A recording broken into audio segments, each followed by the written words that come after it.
Assalamualaikum warahmatullahi wabarakatuh. Salam sejahtera bagi kita semua dan selamat siang adik-adikku yang kucintai di mana saja berada. Ya. Di masa pandemi COVID-19 ini, saya harapkan adik-adik bisa jaga kesehatan. Ya. Jangan lupa pakai masker, jaga jarak, dan cuci tangan ya. Kemudian kalau bepergian, pulang dari bepergian, pulang ke rumah itu langsung buka baju, mandi, bersih-bersih, ganti baju yang baru gitu ya. Sehingga area rumah Anda merupakan area rumah yang steril ya. Sehingga kita tidak mengembangkan klaster baru adik-adik ya. Saya doakan semua kita ya, adik-adik, keluarga dan seluruh masyarakat Indonesia bahkan dunia ya bisa mengatasi pandemi ini. Ya masa kita kalah dengan virus kan gitu ya. Impossible lah, kita kan manusia sebagai makhluk ciptaan Allah, ciptaan Tuhan ya, khalifah di bumi. Iya kan? Ya, ini kan cobaan ujian dari Allah ya. Kita harus banyak introspeksi diri, melihat ke diri kita masing-masing itu gimana, apa kekurangan kita selama ini gitu ya, sehingga terjadi pandemi ini apa gitu ya. Kita sama-sama berusaha dan berdoa lah ya adik-adik ya. Oke, saya doakan semua kita sehat-sehat ya, sehat walafiat, mudah-mudahan cepat berlalu pandemi ini. Oke, kita masuk ke materi kuliah kita yang baru ya, masalah diskresi ini ya. Diskresi, apa sih diskresi itu nih ya kan gitu. Discretion bahasa Perancisnya, phrase Hermeson ya kan, diskresioner ya gitu ya. Apa sih diskresi itu sebenarnya gitu, kok apakah perlu memang diskresi itu gitu ya. Nah ini ya, adik-adik, apa sih gitu makhluknya diskresi ini gitu. Saya akan menerangkan lugas saja, to the point, dan tidak seperti di kampus lah gitu nanti yang saya bilang. Bosen saya ya, karena udah lama mengajar, ada yang bosen. Padahal memang hukum itu berbicara justifikasi, dasar hukumnya gitu. Tapi kalau udah cerita pasal per pasal itu pasti adik-adikku tuh banyak yang ngantuk gitu. Nggak ngerti gitu ya. Mungkin karena apa ya, udah dijejali pasal angka-angka, pasal sekian, barang siapa ini itu gitu. Peraturan ini dia gitu. Jadi saya mau ngomong ya aja lah. Ngomong apa ya, tetap dalam koridor ilmiah ini. Saya nggak, ini tetap koridor kita, batasan kita tetap ilmiah nih ngomongnya, tapi ya gamblang gitu, bisa dimengerti, baik adik-adikku yang kuliah maupun yang nggak kuliah bisa paham lah gitu bahasanya gitu. Ringan-ringan aja gitu ya, kita coba gitu ya. Apakah memang ringan? Ini menurut saya ringan, tak? Saya khawatir juga apakah memang menurut adik-adik dan penonton ringan gitu. Tapi saya usahakanlah memakai bahasa awam gitu ya, tanpa lepas dari koridor ilmiahnya gitu ya. Karena memang koridor ilmiah itu ada gitu ya. Hukum itu ada koridor ilmiahnya. Tataran ilmu-ilmu yang lain juga kalau di kampus itu ada teori-teorinya gitu. Nggak bisa kita lepas dari itu. Itulah yang namanya ilmiah, koridornya ada gitu. Ada batasan-batasannya, ada syarat-syaratnya gitu ya. Ya selain dia adanya kausalitas, adanya justifikasinya gitu ya. Nah seperti itu. Kalau mungkin di jurusan yang pasti, ilmu pasti atau ilmu alam gitu ya, mungkin itu ada bisa dibuktikan berulang-ulang gitu kebenarannya gitu. Siapa saja bisa melakukannya dan itu benar, tetap hasilnya sama gitu, dalam kondisi yang bagaimanapun, dalam ruang dan waktu kan itu. jarak dan ruang dan waktu itu kan di dalam teori ilmiah itu kan penting sekali gitu. Ya memang masih di situ teori ilmiah itu bisa menjangkaunya, yang bisa diindra gitu dengan teori-teori yang seperti itu. Tapi tidak menutup kemungkinan teori-teori ilmiah itu akan berubah gitu ya, sesuai dengan perkembangan zaman, sesuai dengan adanya pendapat-pendapat baru gitu adik-adik gitu ya. Jadi dia nggak statis gitu ya, dia menerima pembaharuan kalau teori ilmiah itu ya, sesuai dengan perkembangan zamannya gitu. Ya dulu kita misalnya kan nggak dengar pernah zaman-zaman saya masih ya udah habis kuliah lah itu ya, masih baru tamat kuliah tahun 1997 kan nggak ada kita dengar masalah KPK, mana ada. Ya sekarang ada gitu ya, ciptakan rupanya perlu pembentukan lembaga namanya KPK gitu ya.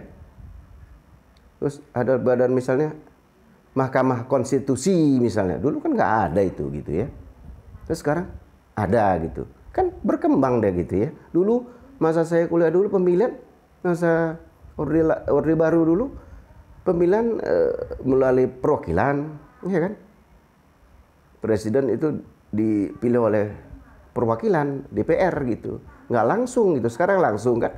Ada perubahan dan perkembangan sesuai dengan dinamika masyarakat gitu, tuntutan masyarakat itu, iya kan? Gitu ya. Ya sumber hukum kalau dulu cerita di video lalu itu sumber hukum yang sosiologis yang berkembang gitu ya kan gitu, dinamika itu gitu. Nah tapi koridornya ada kan, tetap dia pijakannya koridornya itu, justifikasinya, dasar alasan pembenarnya atau landasan hukumnya itu tetap ada gitu. Tetap kita mengacu kepada Pancasila, Undang-Undang Dasar 45 gitu ya. Itu kan kesepakatan kita seperti itu ya. Itulah yang membentuk negara Indonesia tadi gitu ya. Ya tetap ada landasan-landasannya walaupun dia dinamikanya berkembang gitu. Tetap kita kembali menyelaraskan perkembangan itu dengan justifikasinya, dasar hukumnya tadi gitu. Nggak boleh pula melenceng jauh gitu. Jadi negara kerajaan. Wah, apa ini landasannya misalnya jadi kerajaan misalnya kembali diperintah oleh raja-raja misalnya gitu ya.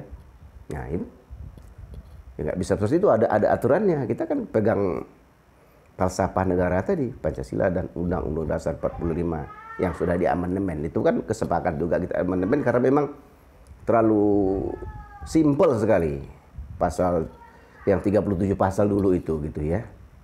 Kan dinamika perkembangan dulu belum ada internet ya kan gitu ya.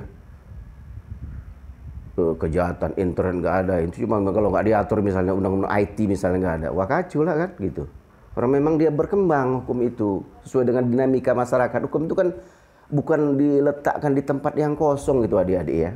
Hukum itu memang diletakkan di tempat aktivitas sosial masyarakat manusia itu dia gitu. Disitulah kita pakai dia gitu. Ketika kita interaksi sosial, sosiologisnya berinteraksi gitu, berhubungan satu dengan yang lain itu, disitulah hukum itu diletakkan gitu. Nah gitulah kira-kira ya. Sehingga dia berfungsi, berfaedah gitu.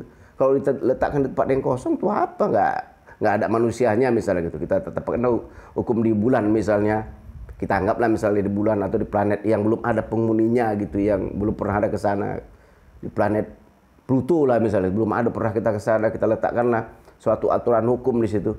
Untuk apa gitu? Nggak ada manusianya. Ini kan untuk mengatur aktivitas manusia tadi, supaya kita ketika kita berinteraksi itu dan ada benturan gitulah katakannya gitu ya, ada konflik, ada benturan, ada gesekan gitu, ada aturan mainnya gitu.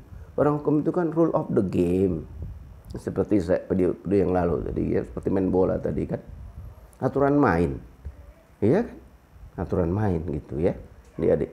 Jadi memang harus diletakkan di yang ada subjek hukumnya manusia tadi gitu, baru dia bermanfaat hukum itu gitu.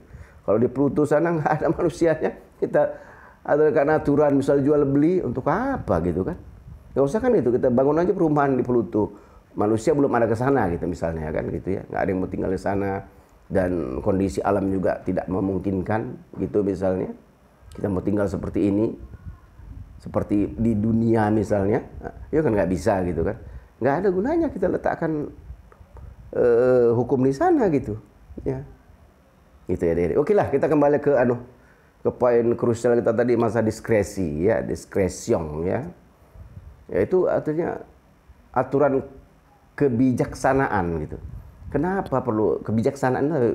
Kita harus bijaksana gitu menempatkan diskresi, aturan kebijaksanaan. Jadi suatu tindakan yang bijaksana dari pemerintah gitu, atau pejabat pemerintah pusat atau daerah gitu, untuk menetapkan diskresi itu atau aturan kebijaksanaan itu gitu. Kebijakan itu aturan kebijaksanaan sebagai seorang pejabat gitu. Jadi ada aturannya untuk menempatkan aturan kebijaksanaan itu gitu. Gitu ya. Misalnya undang-undangnya belum mengatur gitu. Nah, misalnya memang kondisinya harus dikeluarkan itu misalnya, aturan-aturan itu gitu. Kalau enggak ya enggak ada aturannya nanti gitu ya. Ya seperti bypass lah, seperti KPK itu dibuat ya, undang-undang korupsi dibuat itu kan untuk membypass karena memang masih ada trouble pada waktu yang lalu itu, kepolisian sama kejaksaan atau apa masih ada trouble di situ yang belum bisa sinergi dan belum bisa bagus kerjanya pada waktu masa Orde Baru itu. Maka perlu ada suatu lembaga nih, terobosan gitu, untuk membypass itu gitu, supaya aliran darahnya kalau jantung itu supaya jalan gitu kan. Ada trouble, ada gangguan di pembuluh jantungnya gitu ya, ada lemak misalnya gitu. Kita anggaplah ini kejahatan itu atau kriminal itu lemak gitu ya, menyumbat dia. Dengan aliran darah yang normal, dengan adanya institusi yang normal itu, kepolisian, kejaksaan dan kehakiman, pada waktu demokrasi itu nggak jalan dia gitu. Perlu ada KPK nih kan gitu kira-kira gitu ya. Perlu adanya suatu lembaga ini gitu yang untuk mengatasi ini gitu. Sifatnya kan ad hoc gitu, sementara dia. Kalau sudah jalannya lancar, ya bisa kita bubarkan ini, kita kita bubarkan, normal lah jalannya, udah normal dia, semula dari sakit jantungnya misalnya gitu orang itu kan gitu. Ya udah nggak ada lemaknya apa yang normal, jaga makan lah kan gitu. Jagalah supaya jangan korupsi lagi gitu. Masyarakat udah oke gitu ya. Nah, jalanlah kepolisian, kejaksaan, kehakiman itu nggak perlu KPK lagi misalnya. Karena udah nggak ada penyumbatan gitu. Ya, gitu kira-kira. Jadi diskresi gitu, kebijakan itu gitu. Jadi di masa pandemi lah contohnya gitu kan. Ya, kita pandemi kan nggak kita minta nih pandemi, tiba-tiba ada datang dari luar. Ya kita kan bingung apa kita mengatasinya gimana nih. Ya, untuk mengatasinya karena perlu ada kebijakan. Nah, kebijakan ini tadi. Ya, kebijakan ini harus kita keluarkan. Nah, suatu peraturan kebijakan dikeluarkan oleh pemerintah. Misalnya kan Perpu lah gitu kan, Perpu nomor 1 tahun 2020 misalnya gitu ya. Ya, nomor 1 tahun 2020 misalnya gitu kan. Tentang pengaturan pandemi COVID-19, bagaimana pengaturan keuangannya gitu. Ini diskresi gitu. Nah, awalnya nggak ada, memang karena memang kondisinya kondisional ya, kondisi itu situasinya harus dikeluarkanlah aturan itu, ya dikeluarkan. Justifikasinya kan ada, memang bisa pemerintah mengeluarkan itu ya, CQ Presiden mengeluarkan itu gitu, untuk mengatasi pandemi ini gitu. Bagaimana pengaturan keuangannya, untuk biaya-biaya negara, kan ada negara taman udah dibuat APBN-nya dulu, tiba-tiba datang COVID. Nah, ini kan perlu dana yang lebih lagi untuk mengatasi ini. Sedangkan anggaran kan udah ditetapkan gini, misalnya 100 anggarannya. Ini dalam keadaan normal. Sekarang dalam keadaan tidak normal perlu ditambah nih jadi 200 misalnya. Kan nggak bisa pemerintah mengeluarkan dana aja begitu kan, di luar dari aturan APBN atau APBD kalau di daerah kan. Ya dibuatlah aturan itu. Nah, itu dah. Karena trouble, ada masalah gitu ya. Masalah pandemi ini. Karena untuk mengatasi pandemi ini kan perlu dana gitu. Ya kan? Perlu teamworknya, tim kerjanya. Saudara-saudara kita yang di depan itu dari kepolisian, TNI ya, bapak-bapak kita, dan dari kesehatan juga itu di depan itu gitu. Itu kan perlu dana gitu ya. Dana udah untuk isolasi di rumah sakitnya, dibuat lagi ruangannya yang steril gitu, dan berbagai tatanan yang dibutuhkan untuk mengatasi pandemi itu gitu ya. Nah itulah namanya kebijaksanaan atau diskresi itu. Dan itu memang dimungkinkan, kan nggak ada situasi bernegara itu kan nggak yang stabil aja gitu. Ya kita maunya seperti itu sih, gitu, stabil aja, nggak ada gangguan, kita membangun terus, oke, jalan lancar. Tiba-tiba datang pandemi. Ini kan nggak bisa kita prediksi. Wah, kalau kita bisa prediksi, enak lah gitu kita kan. Nggak masuklah di APBN, kan kita nggak bisa prediksi, tiba-tiba gitu. Bukan tiba-tiba, automatically datang gitu ya, tiba-tiba ada dia gitu ya. Nah itulah perlunya diskresi tadi gitu. Diskresi itu peraturan tentang kebijakan. Jadi ada syarat-syaratnya juga gitu. Syarat-syarat itu memang undang-undang misalnya belum mengaturnya gitu kan. Tentu belum diatur gitu kan. Undang-undang belum mengaturnya, makanya dibuat aturan gitu. Tambahan di situ perpunya, seperti Perpu nomor 1 tahun 2020 itu gitu. Bagaimana kita mengatasi keuangan di masa pandemi ini, perutaman berapa. Jadi ketika pemerintah pusat atau pemerintah daerah itu mengambil satu kebijakan, dia berdasarkan aturan, kan udah ada aturan yang dibuat gitu. Seperti Undang-Undang nomor 1 tahun 2020 tadi gitu. Nah, gitu ya. Itulah gampangnya. Atau undang-undang masalah gangguan misalnya apa ya, gangguan undang-undang gangguan lingkungan misalnya gitu ya kan. Misalnya hinder ordonansi HO itu ya, hinder ordonansi misalnya itu kan. Itu kan masing-masing daerah menetapkan aturan-aturannya yang beragam kan gitu, sesuai dengan lingkungannya. Karena dia tidak suatu aktivitas usaha itu di luar wilayah industri misalnya gitu. Dia buka misalnya di dekat-dekat pemukiman warga gitu, ini perlu ada HO-nya ya. Ya, ada HO-nya, hinder ordonansinya gitu. Iya kan? Itu setiap daerah menetapkan kan beda-beda sesuai dengan kondisinya, kondisional lah sifatnya, gimana aturannya gitu ya. Yang dibuat gitu. Ini kan termasuk kebijakan, tapi tetap harus ada acuannya kan gitu. Acuannya kan undang-undang di atasnya tadi. Kita nggak boleh mengangkangi undang-undang yang ada di atasnya, aturan itu gitu. Jadi sistematis dia, hukum itu kan seperti itu. Kita tidak boleh mengangkangi Undang-Undang Dasar di Pancasila, Undang-Undang Dasar 45 gitu. Kalau Pancasila kan landasan ideologisnya gitu. Jadi landasan konstitusionalnya itu kan Undang-Undang Dasar 45 gitu, yang ini amandemen gitu. Kalau sekarang kan gitu ya gitu. Baru dibawa undang-undang di bawahnya PP gitu ya. Kalau Perpu kan sederajat dengan undang-undang, baru PP. Ya, baru Kepres gitu ya, terus ke bawah sampai ke peraturan daerahnya itu, perdanya itu. Nggak boleh mengangkang ini gitu. Maksudnya nggak boleh bertentangan dengan undang-undang di atasnya. Jadi harus merupakan refleksi atau apa, refleksi itu ya bahasa gampangnya, perwujudan pelaksanaan. Nah itu pelaksanaan dari undang-undang yang di atasnya itu, yang mengaturnya tadi, supaya lebih jelas, lebih clear gitu ya, lebih gampang dilaksanakan karena adanya perda itu. Bukan malah perda itu bertentangan dengan undang-undang di atasnya, itu nggak boleh gitu. Walaupun dia ada diskresinya tadi ya kan, disesuaikan dengan kondisi daerah, lingkungan tadi, berapa sih undang-undang gangguan itu yang mau ditetapkan gimana gitu ya, pajaknya atau retribusinya gitu ya, retribusi HO-nya tadi ya, hinder ordonansinya itu gimana gitu.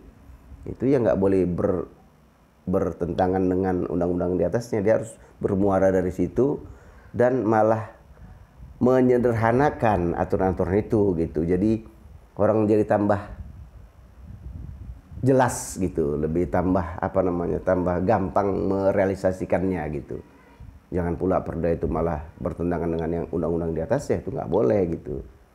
Itulah fungsi undang-undang di bawahnya itu, dia malah menjelaskan pengaturan itu. Ya, terus diskresinya itu bisa dijalankan gitu karena tidak bertentangan dengan aturan yang di atasnya. Itu salah satu syarat-syaratnya gitu ya. Jadi aturan kebijaksanaan, aturan kebijakan itu ada syarat-syaratnya gitu ya. Dan itu diperlukan karena ada trouble, ada masalah tadi kan. Itu kalau di masa pandemi ini itulah tadi ada tiba-tiba ada pandemi. Kalau ini HU ini kan disesuaikan dengan kondisi masyarakatnya gitu. Ini kan tiba-tiba ada di sini mau dibuat apalah katakan home industry gitu nih, harus ada HU-nya kan gitu, salah satu syaratnya gitu. Apakah nanti air yang dialirkan pencemaran ke sungai gitu ya misalnya kan, atau gangguan suara-suara bising dari mesin home industry-nya tadi gitu. Atau udara yang ada gitu jadi terpolusi karena adanya home industry inilah dia undang-undang. Jadi ada syarat-syarat tertentu gitu. Ya, karena dia didirikan tidak di lokasi industri gitu. Ya, gitu. Jadi ada kebijakan-kebijakan pemerintah pusat atau daerah lah di sini gitu ya. Nah, itu. Dan itu dimungkinkan. Kan nggak ada hidup tuh macam kita jalan apalah naik kendaraan bermotor kan lempang aja nggak ada. Kan ada, makanya perlu ada lampu merah itu kan karena itu tadi ada lampu merah. Karena ternyata ada yang di jalan itu ternyata sama-sama mau pergi nih, jadi rame sehingga crowded itu kerumunan rame gitu di jalan itu. Kan perlu diatur nih sama lampu merah nih kan, travel light ya, lampu merah itu merah kuning hijau itu kan supaya lancar gitu. Kalau nggak ada itu bisa tuburukan, semua kan mau cepat nih. Mana ada yang nggak mau cepat karena memang dia tuh memang ada kepentingan lah memakai jalan raya itu kan diatur gitu gitu. Ya kira-kira seperti itu atur kebijaksanaan atau kebijakan atau diskresi itu gitu ya. Karena ada kondisinya nggak normal, kira-kira gitu ya. Karena kondisinya nggak normal, tubuh manusia itu ada penyumbatan di kapiler jantung gitu ya, penyumbatan lemak, sehingga perlu di bypass, di bypass itu, dipasanglah ring di situ supaya pembuluhnya lebih besar, supaya aliran darah itu jalan. Barulah lemaknya itu diobati juga, makanlah obat-obatan untuk itu, dokter yang tahu tentang simvastatin apa namanya. Gitu, saya pun nggak apal itu ya gitu. Ya simvastatin, seperti saya makan simvastatin gitu misalnya gitu. Gitu ya, karena ada supaya jalan dia gitu. Jadi kan perlu adanya aturan baru gitu untuk memperlancar ini. Nanti kalau udah sehat ya nggak perlu lagi nih, ya kan? Nggak perlu lagi aturan itu gitu. Sampai kapan sehatnya ya kita nggak tahu. Kita tergantung kita menjaga makanan kita kan gitu. Kan gitu, kita menjaga makanan kita olahraga gitu, ya. Sama juga seperti itu. Masyarakat juga seperti itu. Kapan selesainya? Ya, pandemi ini selesai berakhir, kita bisa menjaga kesehatan kita masing-masing kita. Ayo sama-sama gitu ya. Mudah-mudahan cepat berlalu gitu. Ya kan? Itu kan harus kebersamaan, nggak bisa sendiri-sendiri ngatasinya gitu. Memang orang kita dalam satu lingkup wilayah Republik Indonesia loh gitu kan. Ya harus sama-sama ini gitu. Ya kita korbankan kita nggak bisa bepergian terlalu banyak ya kan. Ya kita batasi kan ada misalnya daring kayak telepon, ada bisa kalau mau lihat wajahnya mungkin pakai video call kan bisa gitu ya. Ya memang kondisinya lah gitu ya. Ya mudah-mudahan materi ini ya, saya simpulkan aja gitu lah. Kebijakan itu untuk diskresi itu kebijakan untuk mengatasi hal-hal yang timbul ketika suatu pemerintahan berjalan gitu ya. Ada hal yang tidak normal gitu datang seperti pandemi ini. Jadi perlu ada kebijakan gitu. Gitu ya. Ya adik-adik ya. Saya kira demikian sajalah pencerahannya hari ini. Mudah-mudahan dipahami lah gitu ya. Jadi saya ucapkan billahi taufiq wal hidayah. Saya akhiri saja ya. Billahi taufiq wal hidayah. Assalamualaikum warahmatullahi wabarakatuh. Salam sejahtera bagi kita semua dan selamat siang.